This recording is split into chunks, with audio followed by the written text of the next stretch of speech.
This is the horror show. Horror show. And we're continuing 28 with 28 Weeks Later. It came out in 2007. It's about an hour 40 long. It's rated R. It's directed by Juan Carlos Fernandillo. Macintosh Muggleton plays Andy. Imogen Poots plays Tammy. Robert Carlyle plays Dawn. Rose Byrne plays Scarlet. Jeremy Renner plays Doyle. And Idris Elba plays Stone. Pretty nice little cast right there, honest. And the movie itself is about the terror and devastation unleashed in 28 Days Later picks up 6 months after the rage virus has decimated London in this heart-stopping horror sequel that surpasses the original. With order restored and the war against the infection won, the U.S. Army steps in to help repatriate mainland Britain. Repopulate mainland Britain. There we go. That's something different, but anyway. But one of the returning refugees carries a terrible secret that threatens to reignite the deadly explosion of bloodlust, carnage, and chaos.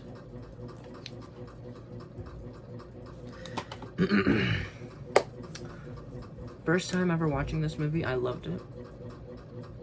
But over the years, each time I would see it, I liked it less and less because something about it didn't make any sense. Like one aspect of it, storyline-wise, no sense. I would say the best thing about this movie is the first 5 minutes of the movie. 10 minutes. Because that stuff is really good. Really well made, really good. The music, what's happening, it's all just so great. But everything else is kind of cliche, stereotype kind of thing. So let's get into it. IMDb has it at 6.9 out of 10. Nice. About 330,000 people voted. So let's get into what I'm thinking. The story is a 3.5 out of 5 for me. I like it overall. It's fine, I suppose. The very beginning of the movie and then the whole storyline around the main family, which is it's the parents and then their 2 kids, Andy and Tammy. Dawn's the dad. That kind of whole story around the family is interesting throughout the movie. But I suppose ultimately, other than that, it's kind of, cliche-ish. It feels like, oh yeah, that's totally original kind of thing. Not really. The ending's interesting. Although, the ending was very interesting until 28 Years came out. Now it's not so interesting, I suppose. I guess. I mean, interesting in the sense that, like, crap almost hit the fan, but when it's all said and done, I'm not gonna really get into it. I'm just gonna say that the very end of 28 Weeks Later, it was like, oh my gosh, if they make another one, it's gonna be huge. And then 28 Years came out, in which I still really like it. Spoiler alert for next week. I still really like 28 Years Later, but the ending for 28 Weeks Later feels like a huge letdown now, in a sense. If you watch the movies, then you kind of understand why. Characters are a 4 out of 5 for me. I feel like it's still relatively fine. It's not like awful, terrible or anything, but it does take a step backwards when it comes to the characters and such. It's stereotypical again. And the music's a 3.5 out of 5 for me. For the most part, the entire soundtrack revolves around In the House in a Heartbeat music from 28 Days Later, and which is a really nice piece of music. But I guess my thought is, you're gonna use that same thing over and over and over again. Sometimes it works and it's fine, but other times it's not. And when it's not, then it's like, eh. And this is kind of in the middle where I'm like, it's fine, but like sometimes it's like, I get it.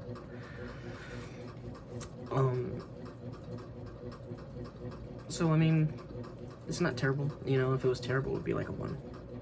3.5 I think is fair. The setting's a 4 out of 5.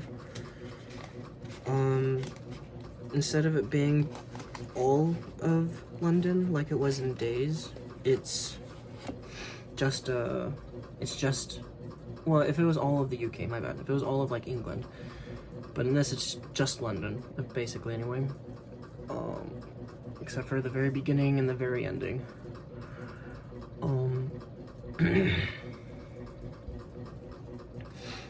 And which is fine. It's interesting, but there's a lot of scenes that kind of just feel like, in a sense, they're kind of taken right out of Days. And it's like, okay, that's cool, I guess, but it's interesting how it starts out, but then when you start having like specific shots later on in the movie, it's like, okay, I get it. I get it. It's still fine, but right. And then the effects and atmosphere, I think, is a 4. All of it kind of mixed together. It's just, I mean, a 4 is really good. You know, 4 out of 5 is really good. Don't mind me sounding like this right now. I'm just trying to be a little more quiet, and also kind of just like, this is like the 4th time I tried to record this for one reason or another. I'm not gonna get into it, but I'm just so like, I really need to make this video, and it really needs to go. There's always gonna be good effects with 28, you know, with the blood and whatnot. There's some CGI that's used, and then there's some real life ones that, some real life shots that are used, or like effects, wow. Some real life effects that I think are pretty good. It's, a lot of it sometimes is like a mix of effects and, real life and CGI. But some of the scenes, I think, where it is that kind of mix, it's still pretty fine. Although I'm not really sure how much of a mix it is. At one specific, there's a helicopter scene. I guess I'll tell a little more. There's a horde of zombies, and there's a helicopter, and it's going forward, kind of like this. It's not hitting the ground, but it's low enough to go and, you know, chop them all up from Dead Alive. Kind of. So, you know, looks good. And there's a few funny moments in the movie. Kind of skipping ahead and whatnot, but it's all fun. So my rating ultimately is at 3.8 out of 5. Definitely a step backwards in my opinion. Although it's funny, because I used to really love this movie, only really because it was a bigger cast than 28 Days, and some of the people in it that I knew were like, hey, I know that guy from something. That's really cool, especially at the time. I was really huge in, you know, whatever it was. So like, for example, when I watched Weeks, it was around the time I watched the first season or 2 of Once Upon a Time. And I kind of like Rumpelstiltskin's character, and he's played by Robert Carlyle. And so watching this movie and then saying, hey, that guy's in here, that's really cool. You know, it was really cool, and it still is cool. I haven't watched Once Upon a Time in the longest of times, but still. Rose Byrne is in it. She's in stuff. I just can't quite remember right now. Jeremy Renner, everyone knows him as Hawkeye in the Avengers and whatnot, in Marvel. And Idris Elba, I know him from like Prometheus and Pacific Rim. Pacific Rim. Not Specific Rim, yeah. But I mean, yeah, it's mostly Robert Carlyle, and it's like, it was really cool when I was younger seeing it, but now it's like, it's whatever, I guess now. So let's get into the IMDb user review titles. The 1 out of 10s. This is a dreadful film. By far the stupidest movie I have ever seen. Stupid upon stupid. 5 out of 10. 3 strikes and you're out. More disbelief than I could suspend. Really lets me down. 10 out of 10.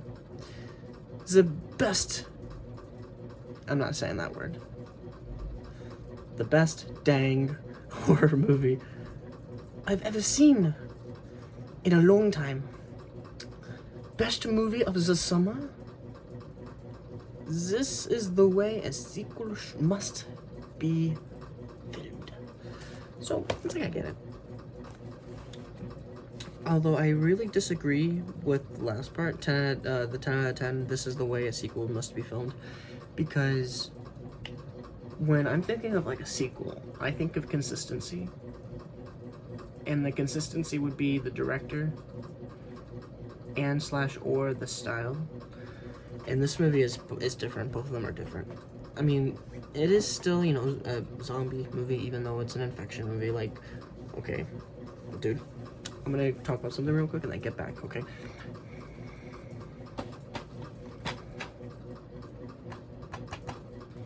Infection movie, not a zombie movie. They're not dead. They kind of eat people, but they mostly just bite and whatnot. And as soon as someone has the rage virus, then it's just immediately it, and it takes like 10-20 seconds. Infection movie. So when I hear someone say, "Oh, my favorite zombie movie has gotta be 28 Days, 28 Weeks Later, it's I Am Legend, World War Z,"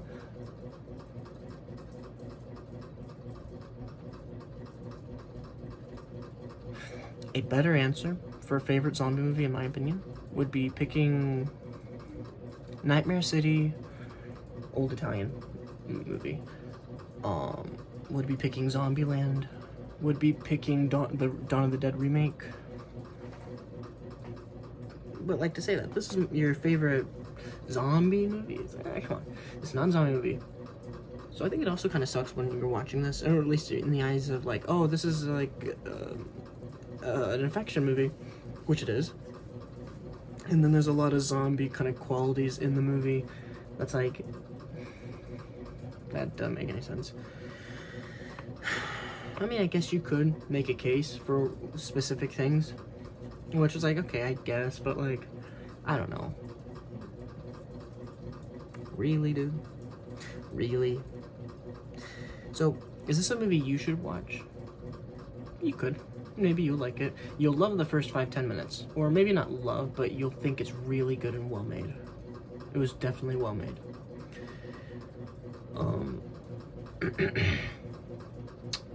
Should you watch this movie if you're gonna go and watch 28 Years Later?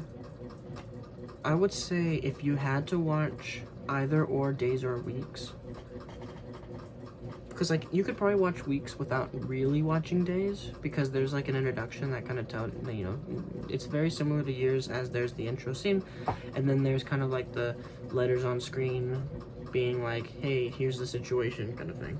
And so it's pretty easy getting into it and understanding the environment, the world building.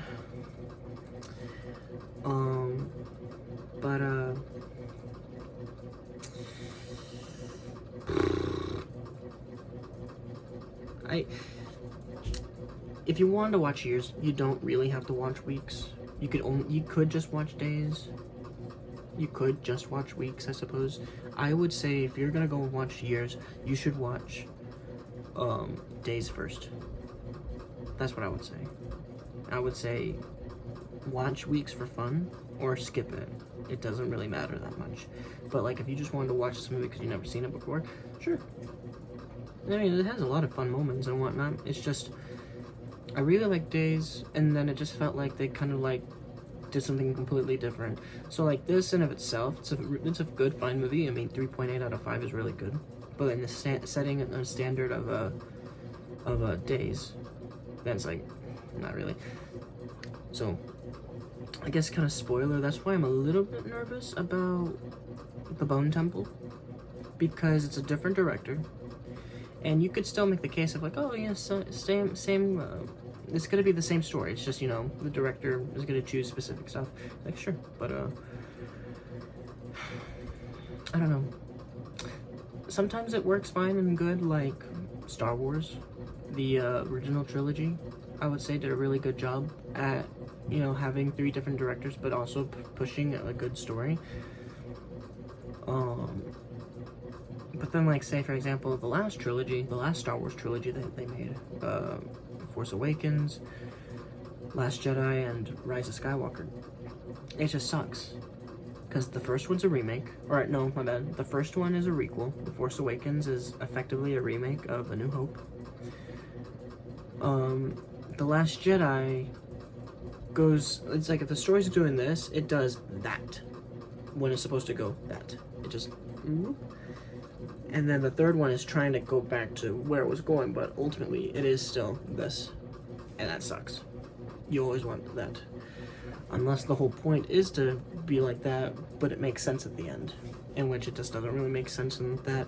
So in this, I'm like, hey, it's a different director, and the movie style is a bit different too, and it was fine. I really liked it when I first watched it, but I guess when I'm thinking of 28 days in 28, you know, the 28, right? I guess I'm looking for something a little bit different. I'm looking for that humanity, and that humanity is kind of in weeks, but it doesn't feel as natural, I suppose, as days, and then, and, you know, spoiler alert, as years, because I think there's a lot of humanity in years. Really love that movie so much. Spoiler alert. But anyway, I'll see y'all next week. Oh, I'm sorry, wait, I just got ahead of myself. I'm Sam, Flying Kite. This is the horror show. I did 28 weeks later. Should you watch it? Yeah, sometime. I'll see y'all next week. Goodbye.